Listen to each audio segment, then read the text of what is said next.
hay que recordar que el Chocó es una de las zonas más vulnerables de Colombia. Eh, el Chocó es uno de los 32 departamentos de Colombia y está en el extremo occidental del país, pegado al Océano Pacífico y en la frontera con Panamá. Es una región enorme, selvática, extremadamente lluviosa y atravesada por muchos ríos. Muchas de las comunidades que viven allá no están conectadas por carreteras y el transporte depende de ríos y avionetas. Entonces también debe haber muchos afectados de los que no estamos escuchando nada porque es una zona muy, muy vulnerable.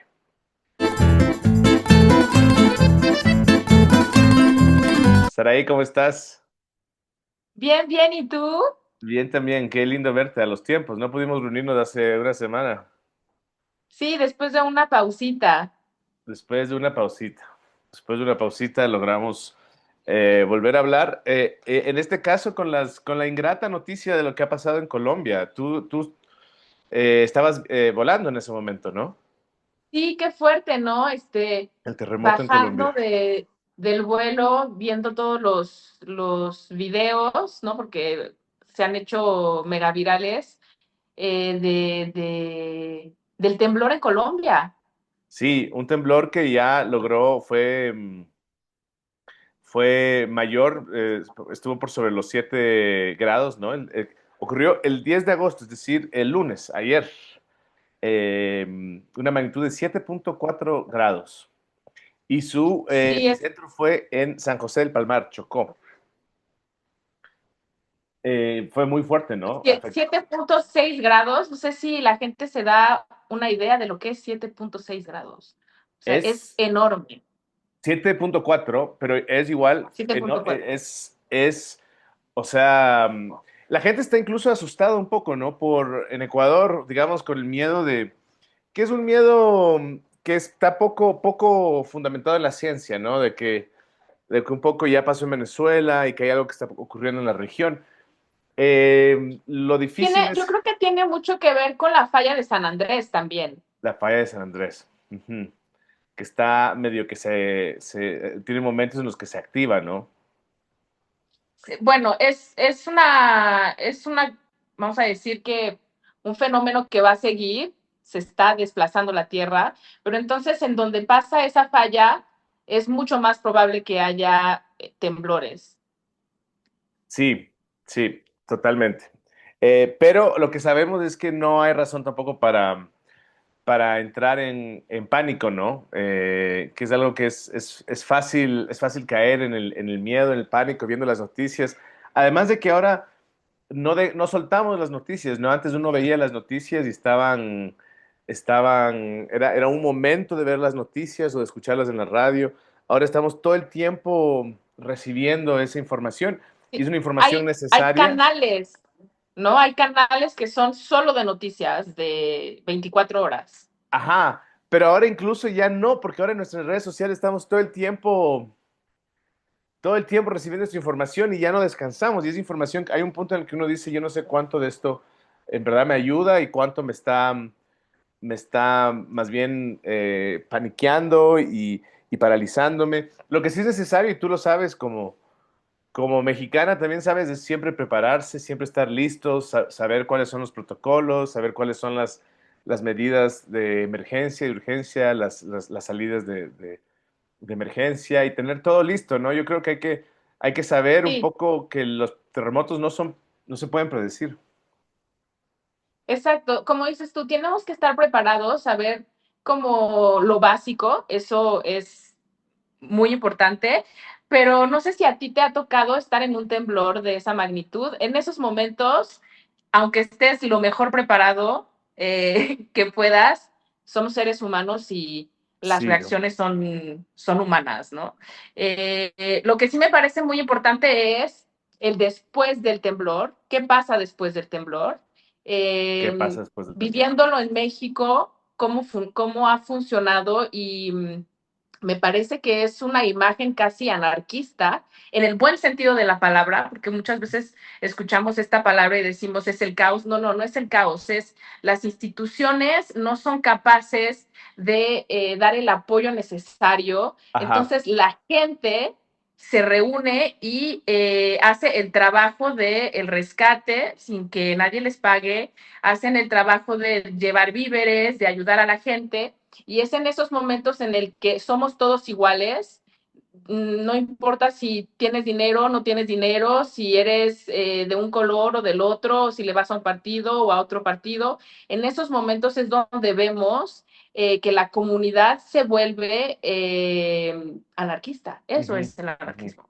Sí, sí, sí, sí. Es la capacidad de las redes de apoyo y la capacidad de la solidaridad humana de activarse de inmediato, ¿no? Que ha Exactamente. sido algo muy conmovedor que hemos visto con lo que ha pasado en Colombia. Fue el terremoto nuevamente, el 10 de agosto del 2026, es decir, ayer en la mañana. Esto se convirtió en ocurrió este terremoto de magnitud 7.4. Su epicentro fue en San José del Palmar, Chocó. Varían las estimaciones de profundidad, que también eso te dice mucho, ¿no? De la capacidad destructora de un terremoto, pero fue el de mayor magnitud registrado en Colombia en lo que va del siglo XXI y uno de los mayores desde el terremoto de Tumaco en 1979. Es un balance de muertos y de destrucción y de daños materiales también que va avanzando rápidamente. Eso es lo que pasa, ¿no? Al principio uno dice, pasan unas horas y dices 10 muertos, luego 20 muertos, pero es que además está la horrible consecuencia, ¿no? El horrible efecto de todas las personas que se quedan atrapadas bajo los escombros, ¿no? Sí, Pero el tiempo es muy importante en esos casos. claro, claro, es la reacción inmediata, rápida, organizada. Eh, Según The Associated Press, al menos hay 179 muertos en lo que va de hoy, sumando cuatro de las principales zonas afectadas. Eh, esto dice según la AP, la Associated Press.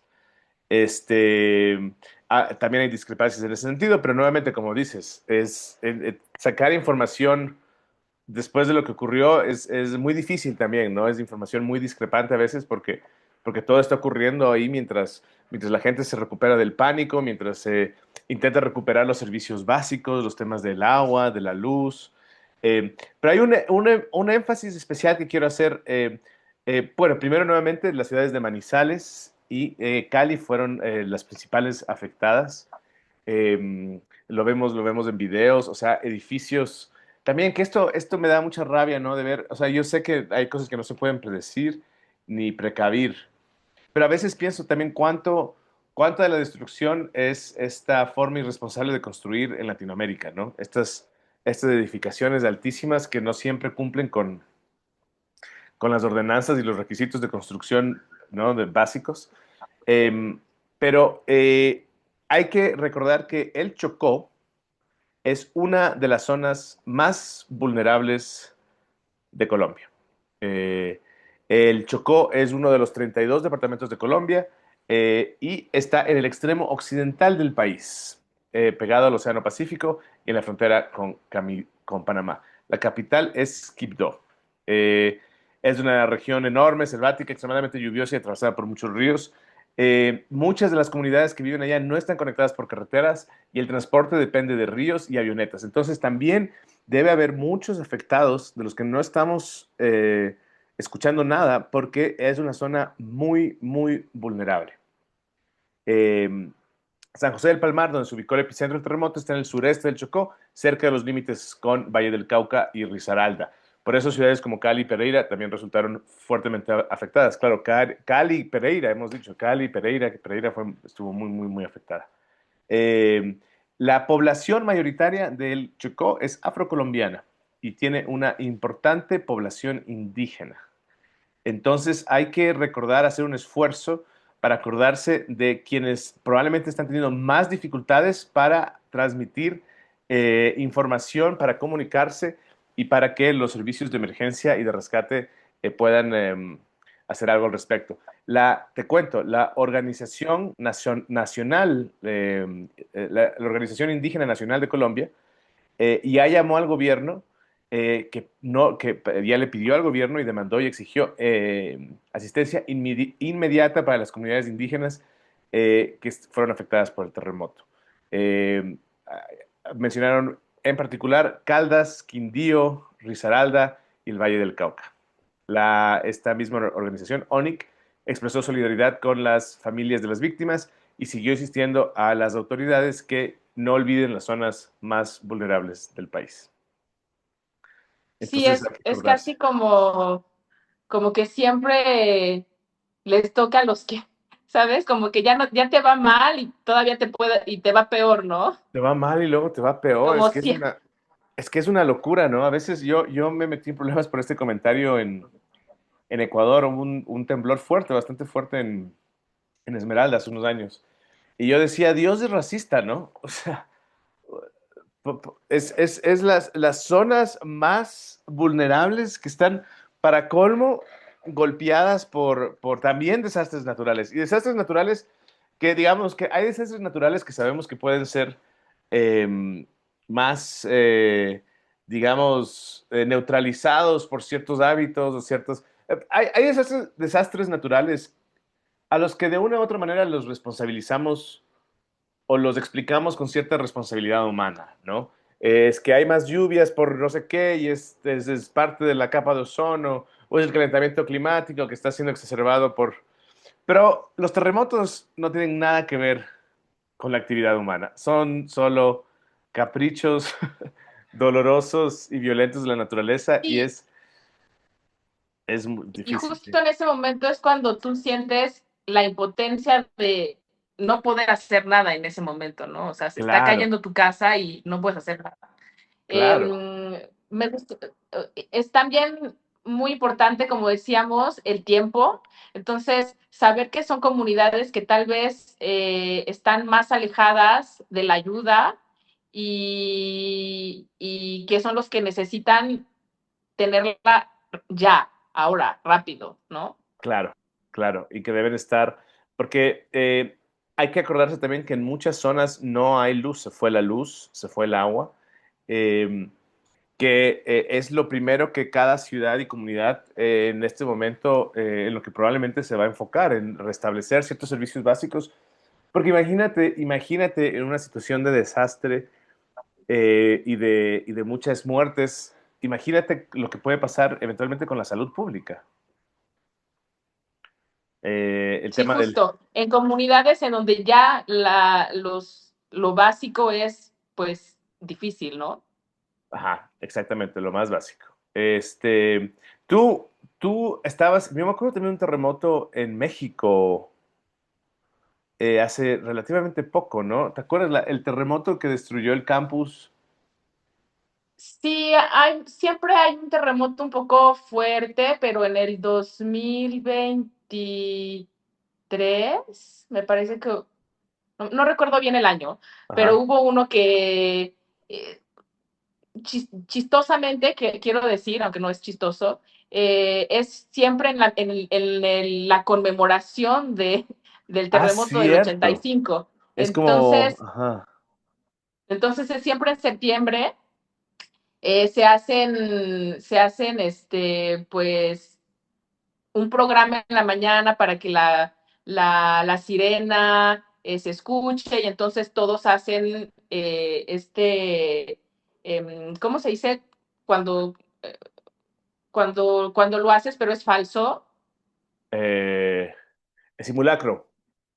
Simulacro, exacto. Entonces hacen ese simulacro. Justo estaban haciendo el simulacro y la gente está, pues, sabe que es un simulacro, pero no fue simulacro, fue de verdad. Entonces, Claro. bueno, por una parte estuvo bien porque estaban preparados, pero sí hubo muchos daños estructurales también en ese momento, que hacía muchos años que no había de esa magnitud. Muchos edificios se cayeron.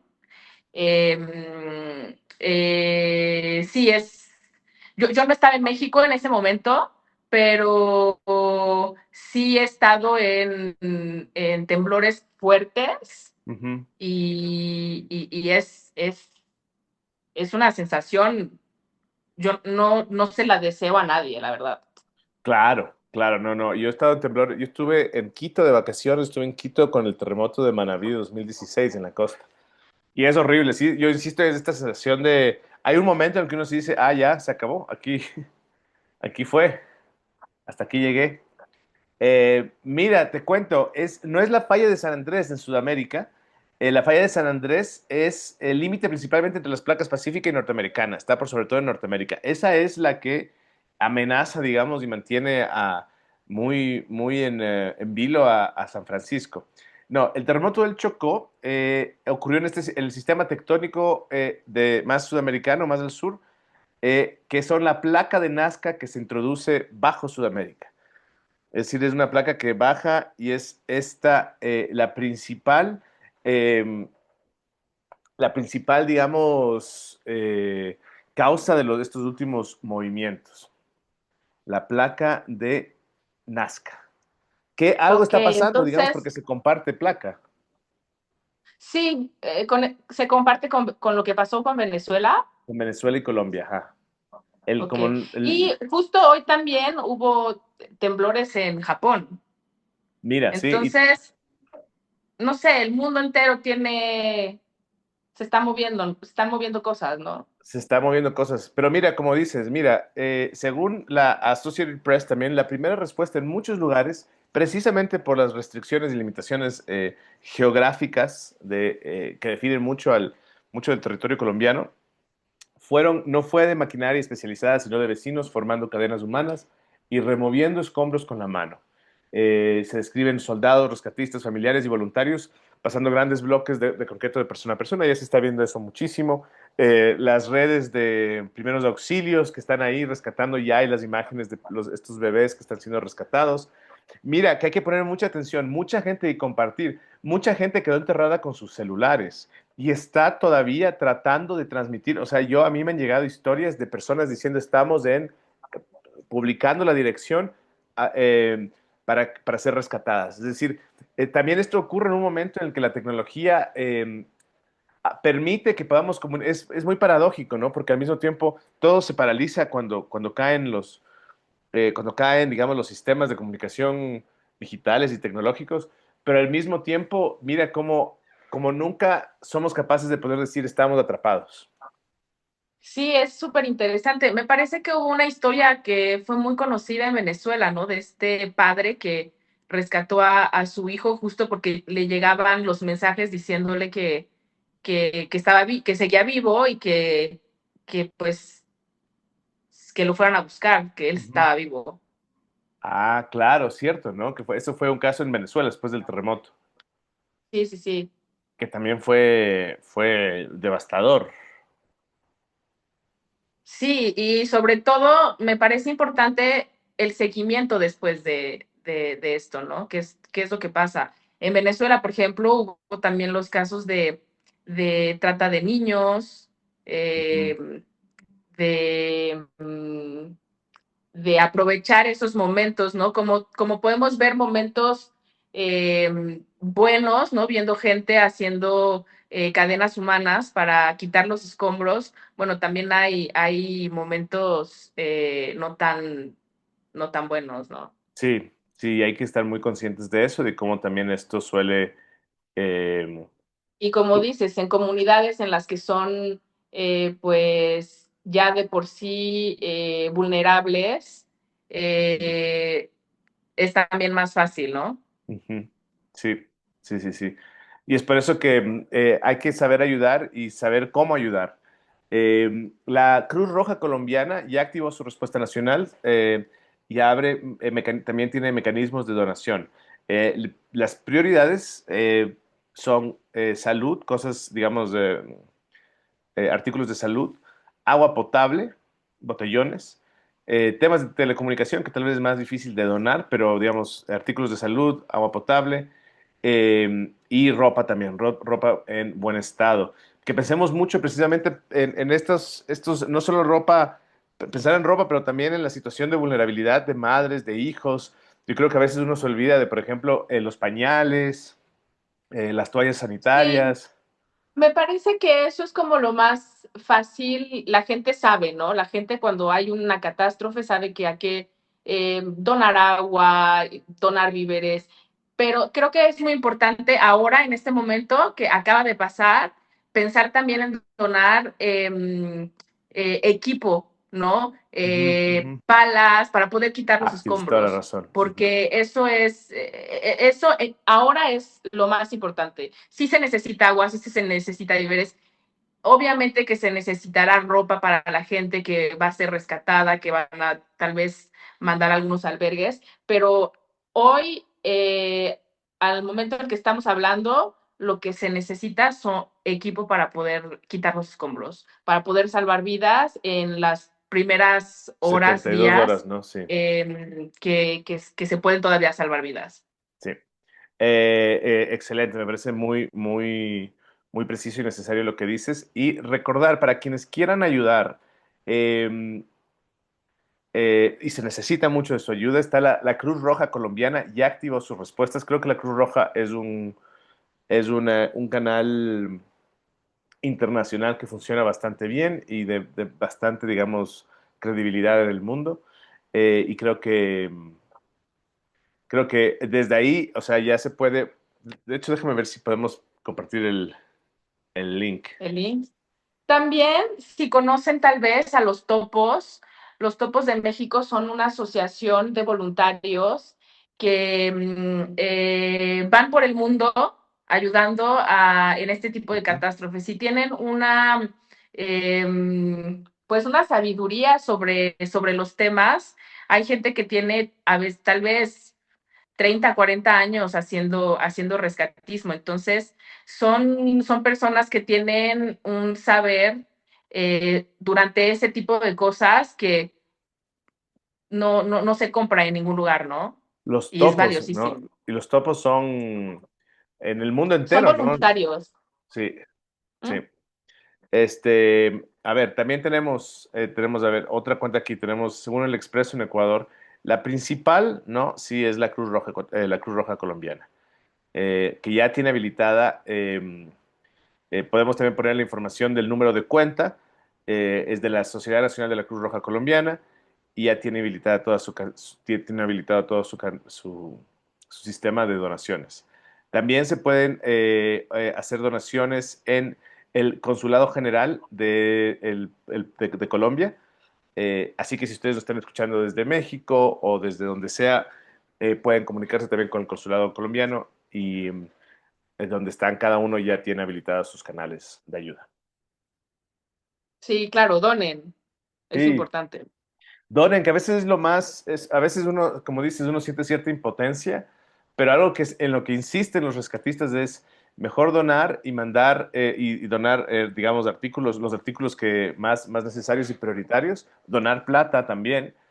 Y no, sí, y aunque sea difícil, a veces uno piensa, uno quiere ir a ayudar, pero a veces uno es más lo que molesta que lo que estorba, que esto pasó mucho en el terremoto de Ecuador, que mucha gente se fue a, a Manabí, el terremoto de Manabí 2016, se fue a un poco ayudar y hacer lo que podía, y los rescatistas decían, no, amigo, si no estás entrenado y capacitado, más es el estorbo, ¿no? Porque esto requiere o los vecinos que conocen su vecindario, su barrio y conocen, digamos, y pueden ya organizarse naturalmente las personas que estuvieron durante el terremoto.